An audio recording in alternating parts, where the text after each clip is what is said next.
The information provided in this podcast is for general knowledge and informational purposes only. It does not constitute medical advice. Always consult with a qualified healthcare professional for diagnosis and treatment of any medical condition. The views and opinions expressed by guests are their own and do not necessarily reflect the views of the Unplugged Healthcast or Dr. Wall. I showed my wife this and I said, "You will not believe what came out of my liver and my gallbladder. You want to see this?" And she saw it and she goes, "That's the most disgusting thing I've ever seen." Yeah. According to the doc out of Europe, he said you need to do a liver cleanse every month until you can do 2 or 3 successful cleanses and not produce any stones. So I did a cleanse every month for a year. And then I went back and I got my testosterone checked. And it went from a 180 to about a 260. Neck pain, backaches, headaches, fatigue, the list goes on, and you're likely on it. Tired of the broken system and big pharma? We offer logical solutions, teach you to think critically, and empower you to reclaim your health. Welcome to the Unplugged Healthcast with Dr. Kevin Wall.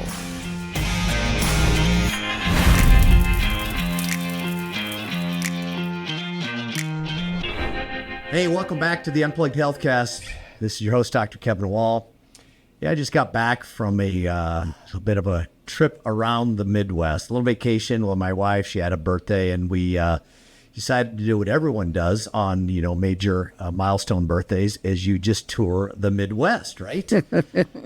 So we did a 5-state tour in 5 days. We are in South Dakota. We ended up through Nebraska, Iowa, Minnesota, got into Wisconsin a little bit. There's a lot to offer. I love the Midwest. I'm an Iowa farm boy by heart, and ultimately, hey, on the Midwest just feels like home. It's a great place, good people, a lot to see, and just beauty of America. A lot of us never even realize. We think we got to go all Europe and all the worldly places, but there's some really cool places to see right in the middle of the Midwest. But that's not the reason for our podcast today.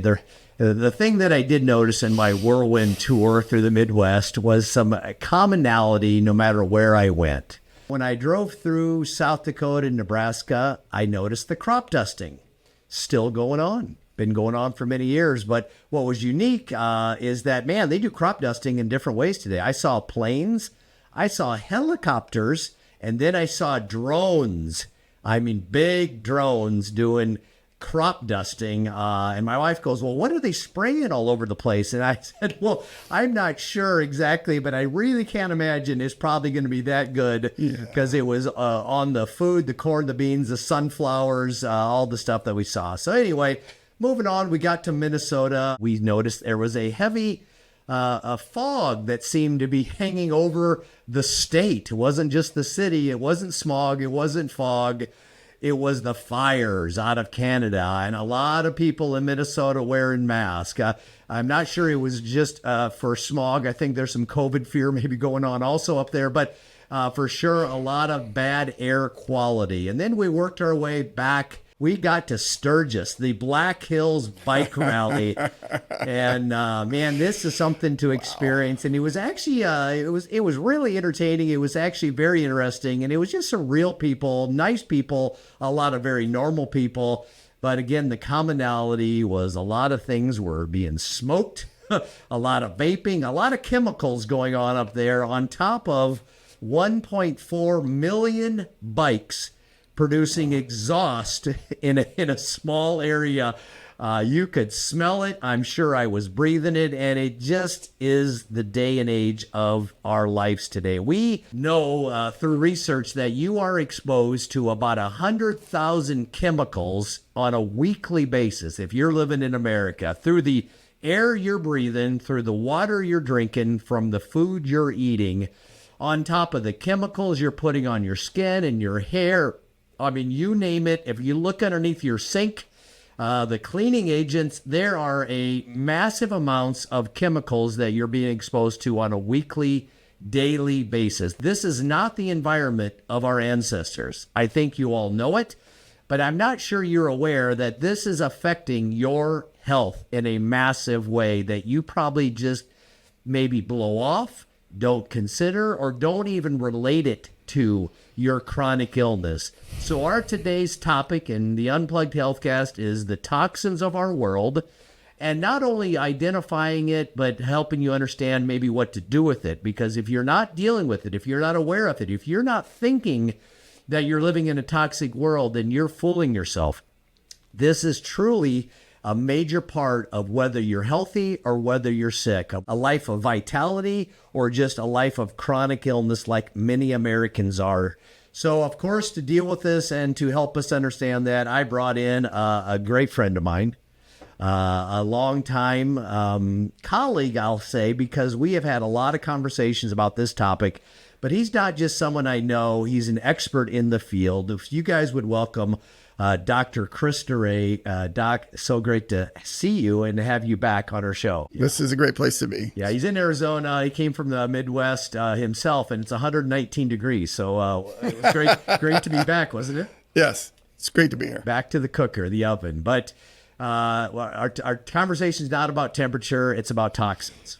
Absolutely. And if you would tell everybody what I know about you so they can understand why you are the expert. You are a PhD. You did your dissertation, I think, or your PhD in this category, but I'll stop talking and let you fill in the gaps. Chemicals were definitely something that led to my physical downfall about 20 years ago. Just going about my life, I was in my 30s, doing some work in our backyard, and pulling basically a garbage cart through the backyard. And then all of a sudden I felt like I got struck by lightning, just bam. I was brought to my knees, out of breath. I felt like my back was like sawed in half. And so I kind of crawled to the house, and I talked to my wife, and she was kind of frantic. She says, "What's wrong?" I said, "I don't know. I think I threw out my back." And I just get me to the sofa, give me some ice, some ibuprofen. And that was the beginning. And again, that was about 20 years ago of a long journey, a downward spiral for about 8 years of just health misery. So massive problems with my back, always throwing out my back. Within a few weeks, I started having these very, very strange food allergies, swellings, hives, sensitivities. I mean, I remember one time I woke up and my eye was black, and my wife was like, "What happened?" She said, "You look like you got punched." And I said, "I don't know, maybe I got bit by a bug in the middle of the night." And just a bunch of unknown issues that just led to a weakening of my system. The food allergies just took me by surprise. Foods that normally I could have in abundance just started to cause all kinds of massive problems. And really, I had no answers. I went to doctor after doctor after doctor, back doctors, doctors of all sorts. I think out of pocket, we spent about $80,000 looking for answers. Wow. And getting almost nothing. And I started to follow kind of a naturopathic, homeopathic route. And I got in touch with a doctor out of Europe who basically, he's a doctor out of Cyprus, and he wrote a book or a pamphlet about how to clean up your system, starting with the liver. And it just kind of made sense to me. I read it, and I checked off a lot of boxes. Yeah, I've got this issue, food allergies, back problems, just an overall weakness. I had my testosterone checked, and it was 182, I believe. And I didn't even know what that meant. Yeah, most people don't. The doctor said, "Yeah, it's a 182. And I said, "Is that bad?" And he says, "Well, for a guy your size and your age, it should be at least 300. I said, 300? And I'm at 182. Is that serious? And he said, "If it goes down to 150, you could die." It's like, well, that sounds serious.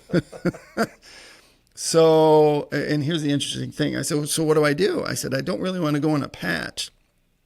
In a former life, believe it or not, I know it's not something that you just looking at me doesn't look like it, but I was really into bodybuilding back in the day, and I would see the syringes in the garbage cans, and I didn't want to do that. Yeah. I didn't want to do the patch. And he said, "Well, I don't want you on the patch either." And I said, "Well, how do I get my testosterone back to a level that's somewhat normal?"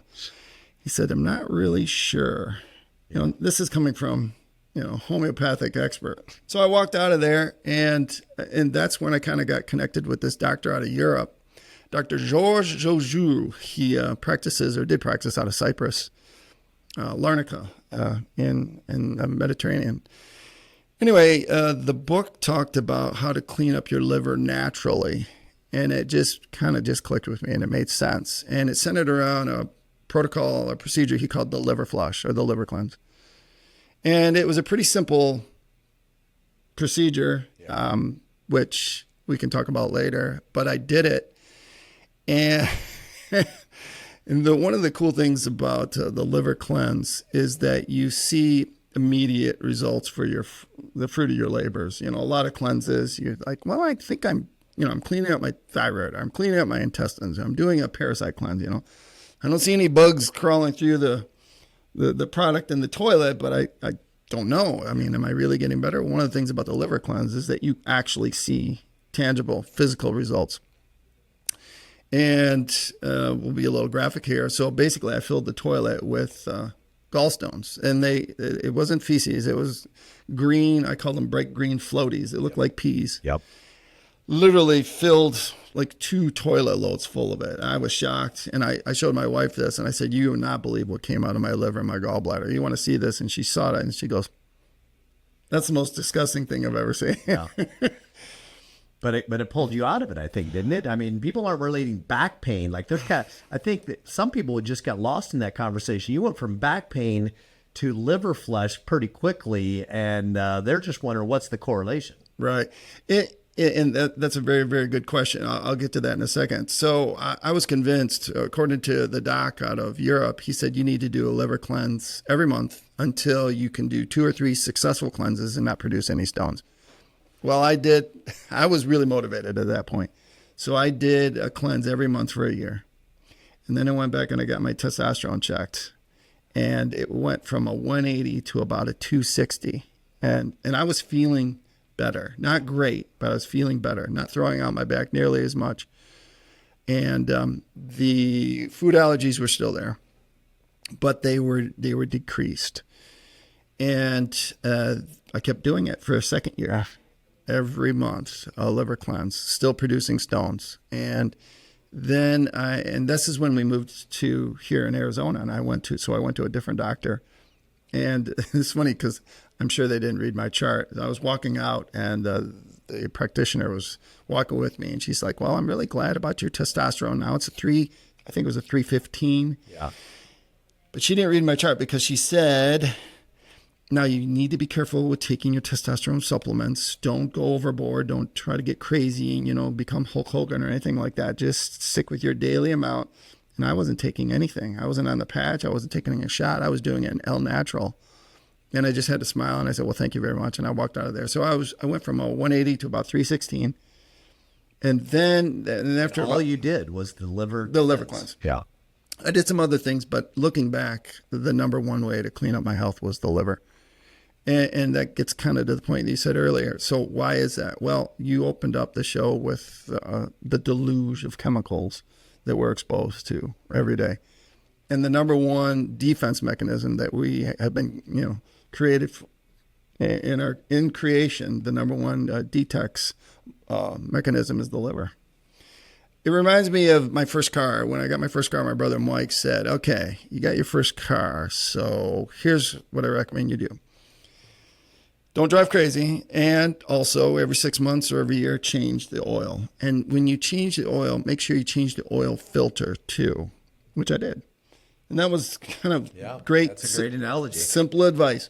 Well, I did that, but then there was one time I didn't want to change the oil filter. It's just like, it's kind of messy. I don't want to get under the car. It's kind of a hassle. That oil wrench, the oil filter wrench is just kind of a pain. And you can't get leverage and blah, blah, blah.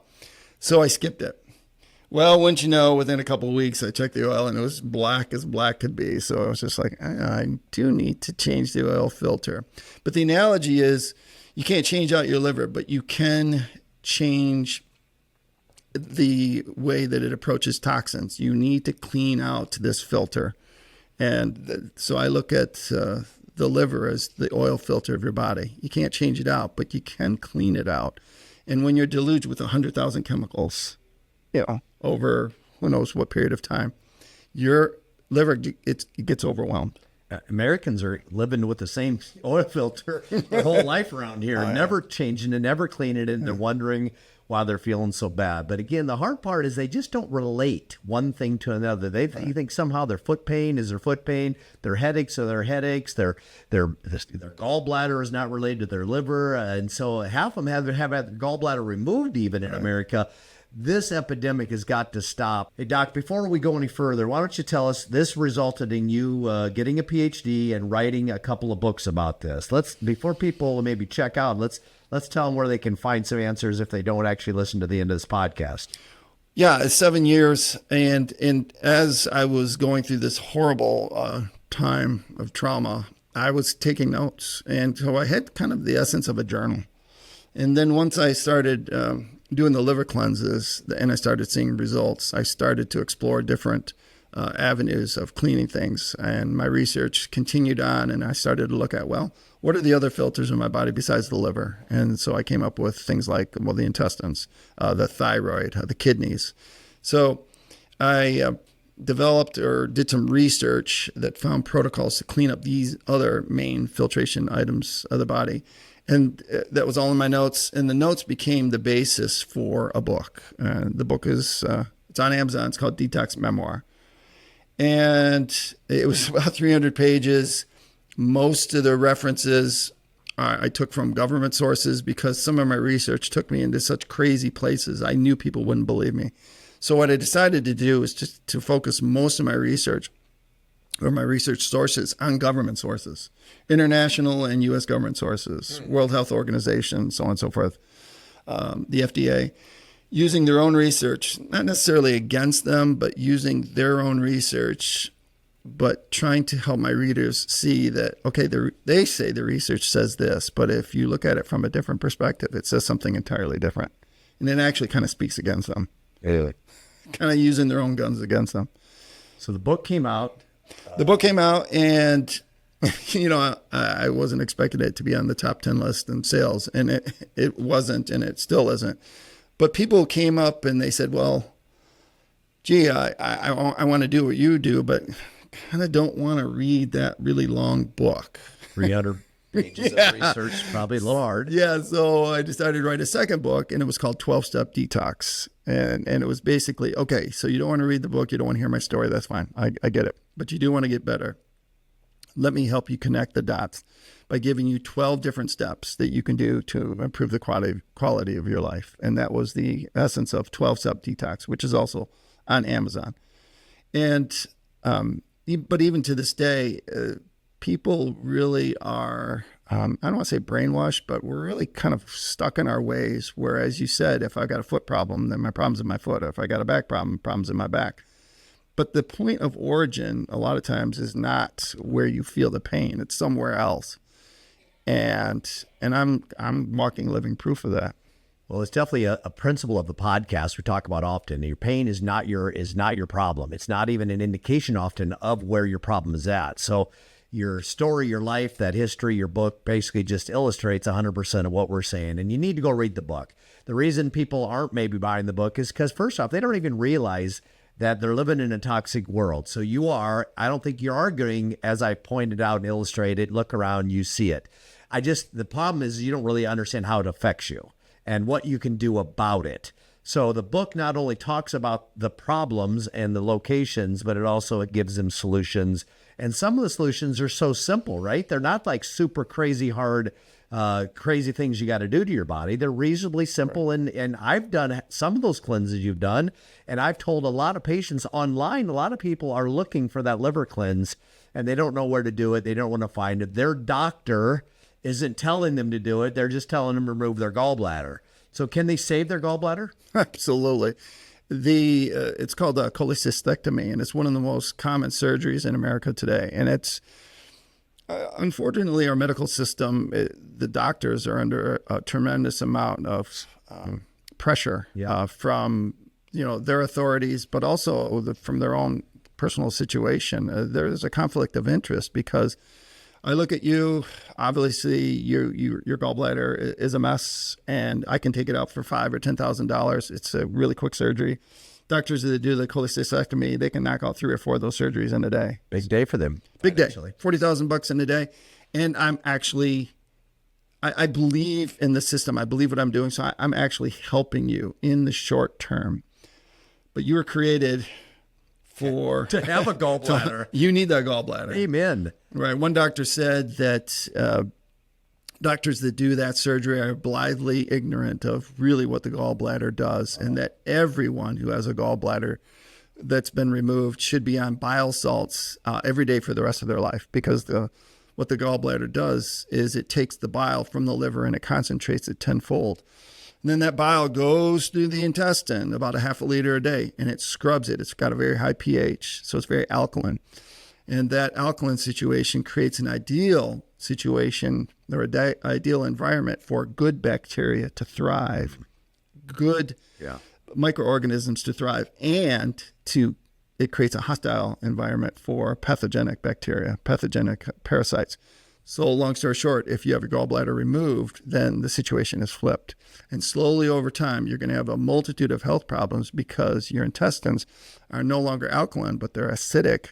And so the bad guys are thriving and the good guys die off. And then this outcropping, or I should say the outgassing of these parasites, they're all bad. And I'll give you the top 4. But these chemicals go into your bloodstream, and there's a genetic component as well. But these chemicals go into your bloodstream, and then they start to affect different areas of your body.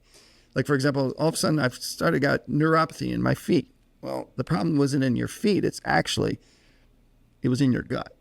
And your gut went from alkaline to acidic. Parasites grew, and they outgassed the deadly 4. And those deadly 4 chemicals are ammonia, carbon monoxide, ethanol, and acetaldehyde. Acetaldehyde is kind of like formaldehyde. So it's being produced organically in your system, goes in your bloodstream, and What they call leaky gut, basically, isn't it? It's a variation of a leaky gut syndrome. Exactly. Is chronic pain holding you back? At AFC, our team is committed to your well-being. We provide holistic care, including chiropractic, physical medicine, immunotherapy, detox programs, and more. Our experts target the root cause of your pain for lasting relief. Book your consultation online or by phone and experience our smooth process. AFC, embrace a life without pain. A lot of people, though, don't have their gallbladder removed, so they somehow think they're fine. They've not been diagnosed with gallstones, so they don't think this is relevant. I'm curious, what percentage of Americans do you think have gallstones or issues? Because if they've had their gallbladder removed, there's a problem. We know that.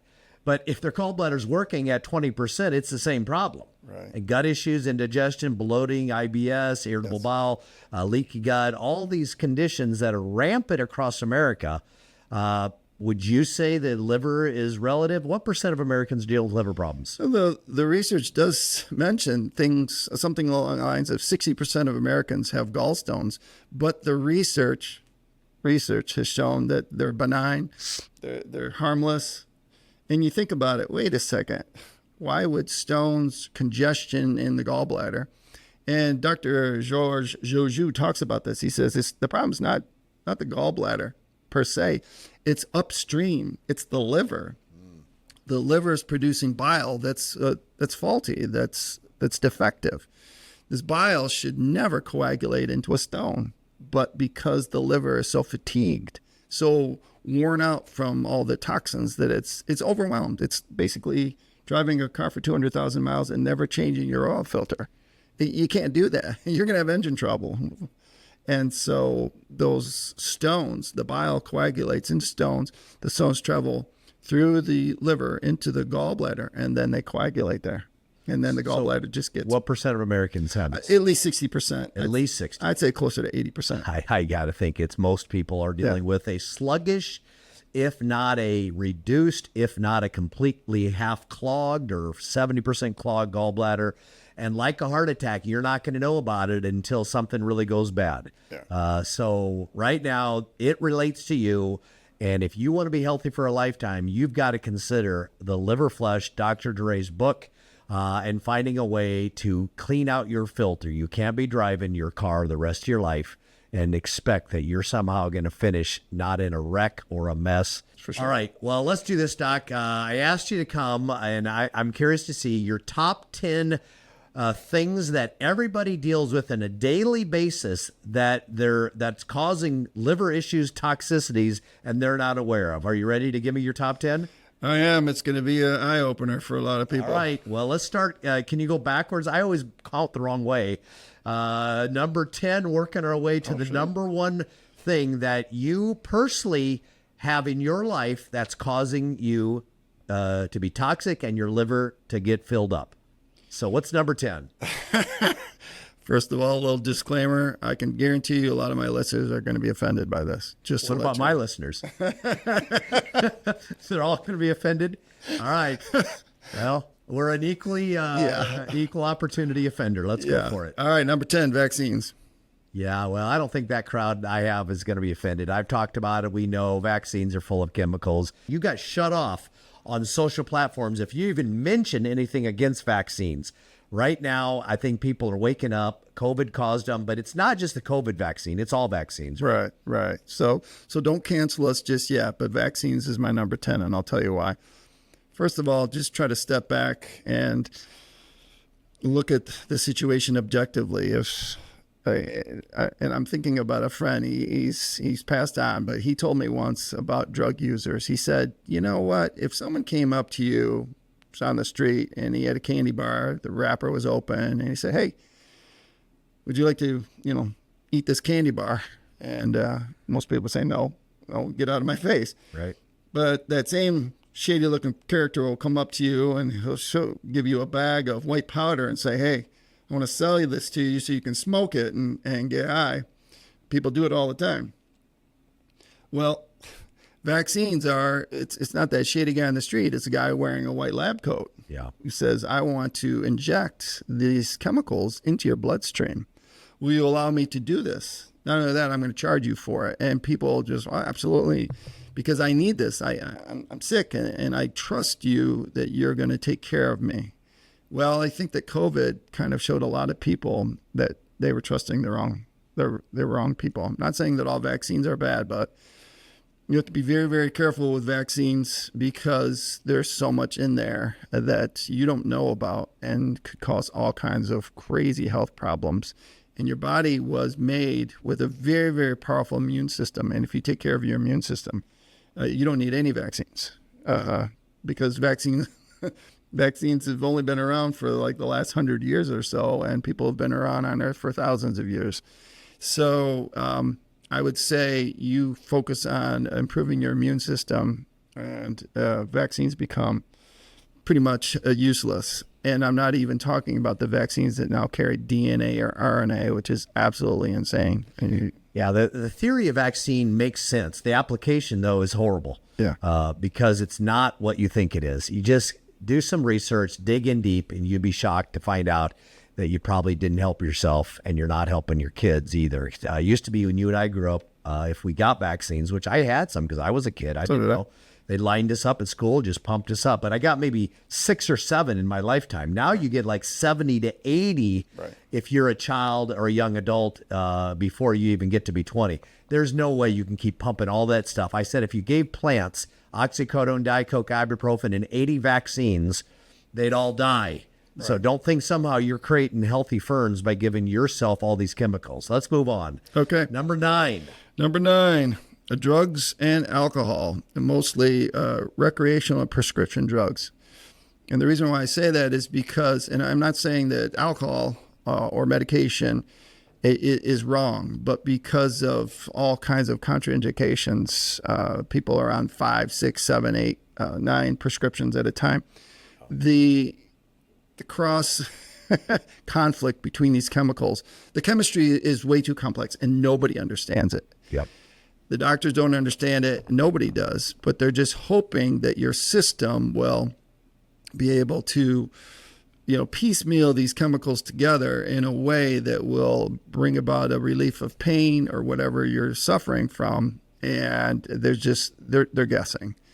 And so one prescription or two, because of my blood pressure or whatever, There are other ways to reduce high blood pressure, hypertension, other than prescriptions, but prescriptions put a tremendous stress on your liver, as does alcohol in large amounts. I have no problem with small amounts of recreational alcohol drinking. I think it's actually good for your liver. I think your body can metabolize alcohol to a small degree. Right. So it's in excess. Yeah. It's when you do it consistently and in excess. Right. And medications, though, there is no metabolism for most medications.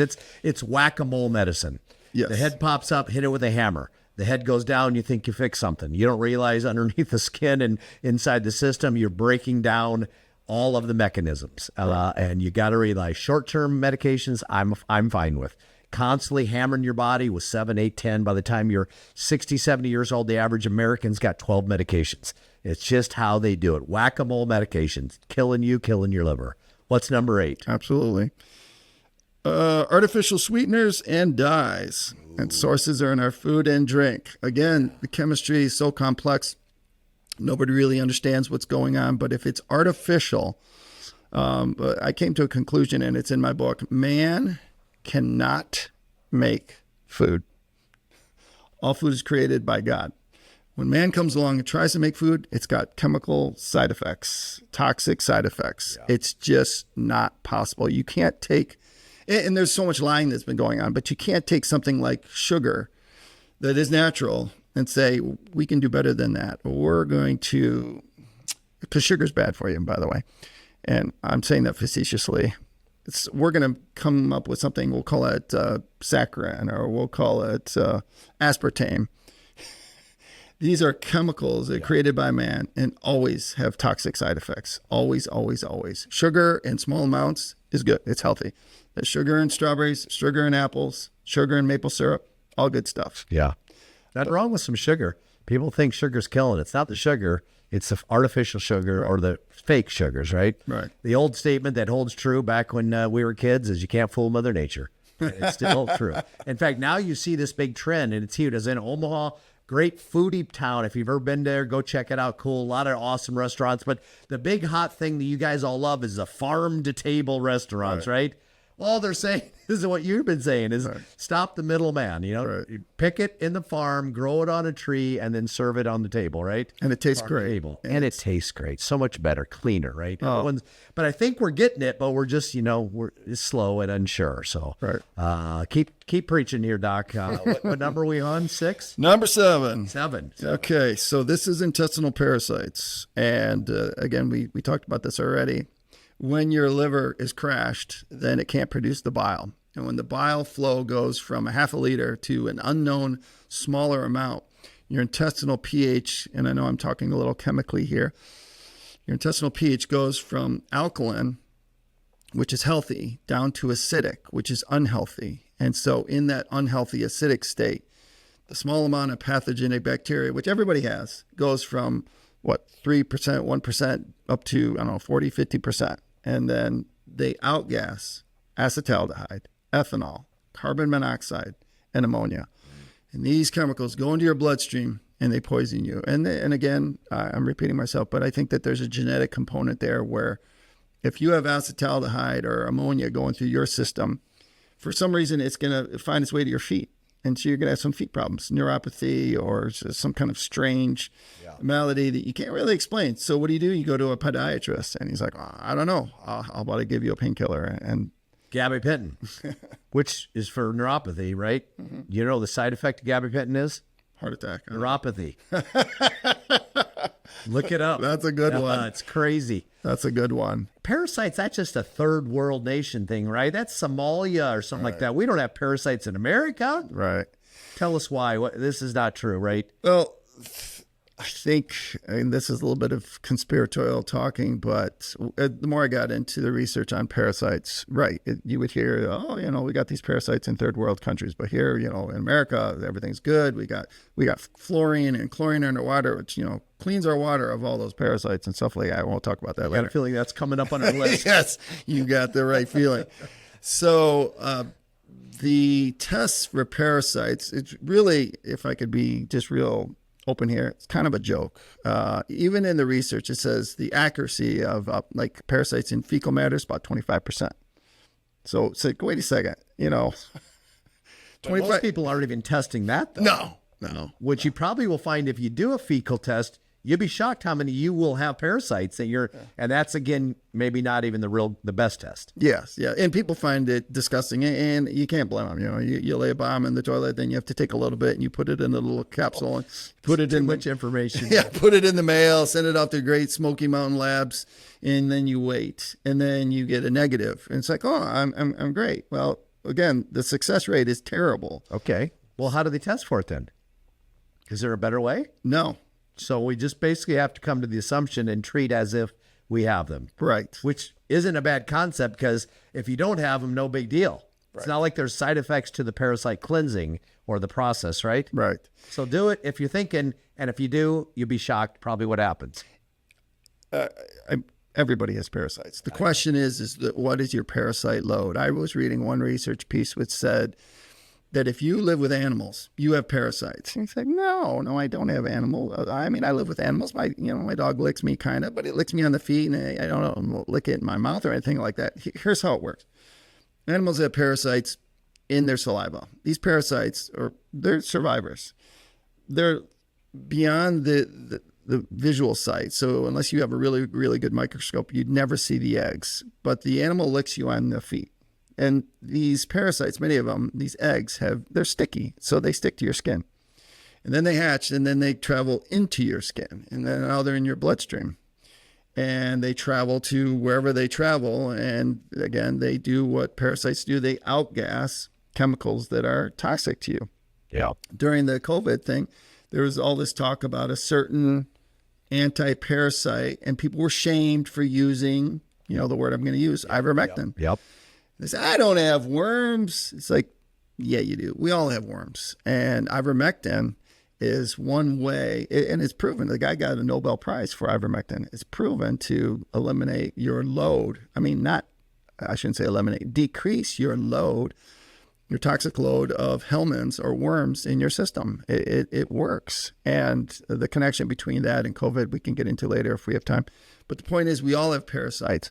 And the beauty of doing the regular cleanse is that it doesn't cost you an arm and a leg. It's not like you have to go out and get this kit that costs $100 or to do this program that just is super expensive and you have to be under the care of a doctor and it's just costing you all this kind of money. You can do this yourself.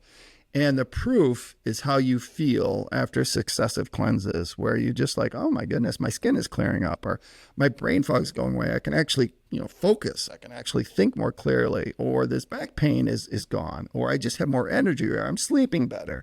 Just a variety of different things that if you are faithful with doing your cleanses, you will see the proof. And then if you really are judicious and a go-getter, go and get a blood test. Do a couple of blood tests before, and then do a bunch of cleanses, and do some blood tests 6 months or 12 months later and see your results, especially things like testosterone. The best parasite cleanse I found is the liver cleanse. There you go. Because once you move your intestines from a sick, acidic state back to a normal, healthy, alkaline state, all those bad guys, or many of those bad guys, or most of those bad parasites, they die on their own. They die on their own. Yeah, exactly. Imagine a life where every movement doesn't come with a price tag of pain. At AFC, we don't just treat symptoms, we rebuild your confidence, one personalized treatment at a time. Our approach goes beyond temporary relief, targeting the root of your pain and helping you rediscover what your body can really do. Don't settle for surviving. Call us or visit our website today. All right. What number are we on? Number 6? Number 6. This is the bugaboo that when I was going through my terrible 7 years, this one was a mystery for me. And I couldn't figure out why I was having all these food allergies. Monosodium glutamate, MSG. MSG is a flavor enhancer and is found in a variety of foods. And I shouldn't say variety, that's kind of an understatement. I'd say it's probably found in 30-40% of our foods. Easily. And it has over 20 synonyms because food manufacturers just alter it enough. Yeah. So the tag word goes off of there, right? Right. Don't want to say, we don't be honest and say monosodium glutamate. Now, some people are honest, and I'll take my head off to Frito-Lay. Here's an experiment I did. This is back during that 7 years of misery. I was in a recreation center with my wife, and I said, I'm going to do an experiment because, believe it or not, I think, and again, this is almost 13, 14, 15 years ago. This was in the middle of my 7 years of misery where I was just making some progress in my research, but for every step forward, I was having like half a step backwards. But I started to conclude that there's something in the food, and I think it's this flavor enhancer known as monosodium glutamate. Not really sure what it is, but I see it in the label, and I'm going to do an experiment. She said, what's your experiment? I go, well, we're at the gym. And I said, I went out and I bought a bag of nacho cheese Doritos. Oh, those are good. Gotta say I love them, but keep going. Well, again, I take my hat off to Frito-Lay. At least they say on their label, monosodium glutamate. They don't give me this nonsense of one of these, euphemisms like natural flavors or, autolyzed yeast extract or carrageenan, all of which are just synonyms for MSG. It says on the label, monosodium glutamate. Yeah. So I had that and I had a Pepsi, which, no, Coke or Pepsi, whatever, they're not so honest. They say natural flavors. Yeah. That's monosodium glutamate in your regular Coke. So I had the Coke and the nacho cheese Doritos. Now, who hasn't binged on these at a party, playing cards, playing video games, Coke in one hand, nacho cheese Doritos in the other, and you wolf it down. Well, I did. And I was just like, this is so good. And she goes, are you sure you want to do this? I go, this is a test. This is an experiment. If I swell up, then it's monosodium glutamate. It's got to be. There's no other way. So I enjoyed it.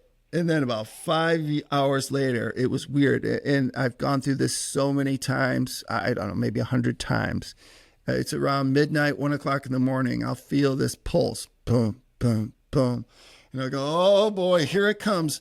And if I were to sleep and try to just go back to bed, I'd wake up and my face would be swollen, or I'd have a big lip, or I'd have a black eye. And I was a mess. I looked like, my wife said, you look like the Hunchback of Notre Dame. You look terrible. And that was my response. Or I'd have a hive somewhere in my body. And a lot of times it was on my face, though, which really was difficult because I was still teaching and I was in education at that time. And kids would be like, Dr. Dorais, what happened to your face?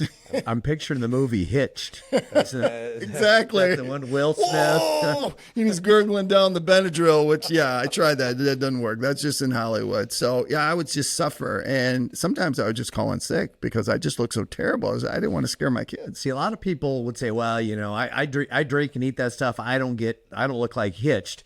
But there's a truth to this fact that your body, I always say it's like the smelly room syndrome. If you're in a smelly room long enough, you don't smell it. Your body gets accustomed to it. It starts getting numbed up to the smell or the problem. And if you just are so used to eating and drinking all this stuff, your body will get to a state of numb. It's still a chronic ill state of just constant inflammation, constant discomfort, joint pain, back pain, stiffness, headaches, fatigue, sleep issues, all these things that you think are all different problems, honestly are often relative that you're in this state. Step out of the state like you had done and just get clean and then do an experiment. Do 28 days of eating nothing like this and eliminating all these chemicals out of your diet. And then if you want to find out what it feels like to eat them, now go back and just binge on them one day.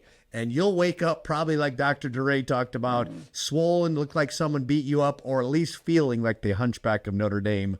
That was number 6. And this is an epidemic, right? Absolutely. And one of the things when I tell people this story, and at first, when I started to get some answers, I was kind of like an evangelist where I just like, well, I'll tell you a little story. I'm not going to mention his name, but I went to my boss and I said, I'm making some real progress here with my detoxing. And I was toxic and I'm coming out of it and I'm better, or I'm better than I was. And I have to say, I can help you. People say, I have trouble saying things. I say things that I shouldn't say. I have trouble what comes out of my mouth. And I would add, in my experience, well, you also have trouble with what you put in your mouth, because people will sometimes defend their God of their appetite to the last measure. They just can't stop drinking Coke. To their own demise, though. Absolutely. It's not like we're offended you're eating it, even though at times you may think we are. No, we're just concerned that you're eating it and it's to your demise.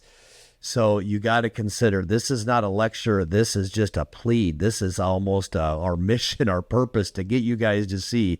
If you knew what we knew, as I always said, you would do what we do. And look what you're putting into your mouth. I'll tell you one thing. Look at your eyes. If you have the dark eyes, if you have the red eyes, if you just look around your eyes, if you're looking older than you should be looking, chances are it's because of what we're talking about, what Dr. D is talking about.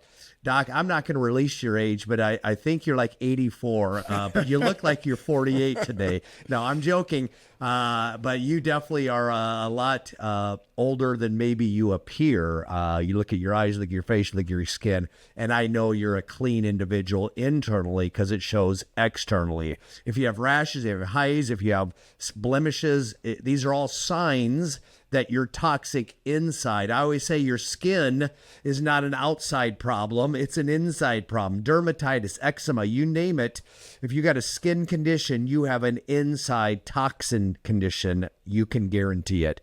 Doc, we're never going to make it through our podcast. In fact, we only have time to get one more out. Uh-oh. So we're going to have to make this a two-parter. So let's give them number 6, and then we're going to wrap up this episode, and then we're going to actually have to do part 2 at a different time. So, Doc, see what you got to top this thing off for today. Actually, we're on number 5, and you mentioned it.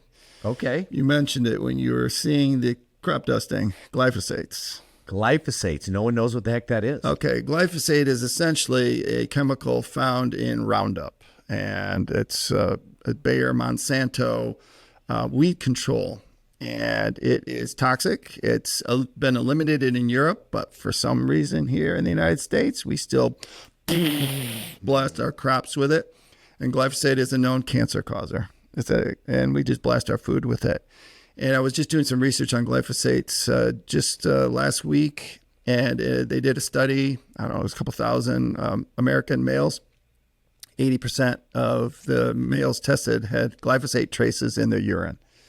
So, long story short, this chemical is sprayed on our crops so that commercial agriculture can have these huge yields, these huge harvests without competing with weeds. The weeds were killed by this Roundup chemical that you can spray. You can get it at Home Depot or Lowe's and just in your own garden. But it goes into the food itself. And so we have this very toxic, cancer-causing chemical in our food supply. And then you eat that food and don't think, well, I'm just going to wash it off. No, that doesn't work either. You need to, again, we live in a real world, so you can't help. If you live in the United States, you can't help but be exposed to glyphosates. It's just impossible. And even if you do organic farming in your house and in your garden or in your farm or whatever, you know, you might eat out at a restaurant, you eat out at a friend's house, you're going to be exposed to it. So you live in a real world, so you can't help but be exposed to things like number 5 on the list, glyphosate, but you can control how your body eliminates the glyphosates. And again, that starts with a liver cleanse. All right, guys. Well, there you go for the moment. You haven't heard, as Paul Harvey would say, the rest of the story. So you're going to need to come back for our next episode to get the top 4 ways, not only to identify your toxins and why you're toxic possibly by nature, but next time we're going to help you figure out how to get yourself out of this mess. All right, well, here's the deal. If you would mind doing me a favor, as I always ask, is you need to share these episodes because people are out there sick and dying and they don't know what to do. They don't know who to see. They don't know how to get out of these things. And sometimes as simple as just a little message from a podcast they listen to gives him hope. And hope is a powerful emotion that gets him out of a problem and gives him a reason to stick around. I don't want to get, out of my realm, but a lot of people are giving up on life. And you hear about that, you probably know someone who did that. And I can tell you many times, if not most, there's a health problem at the origin of where they lost hope. This is Dr. Wall and Dr. Dorais. We are checking out. We'll see you again on the next episode of the Unplugged Healthcast.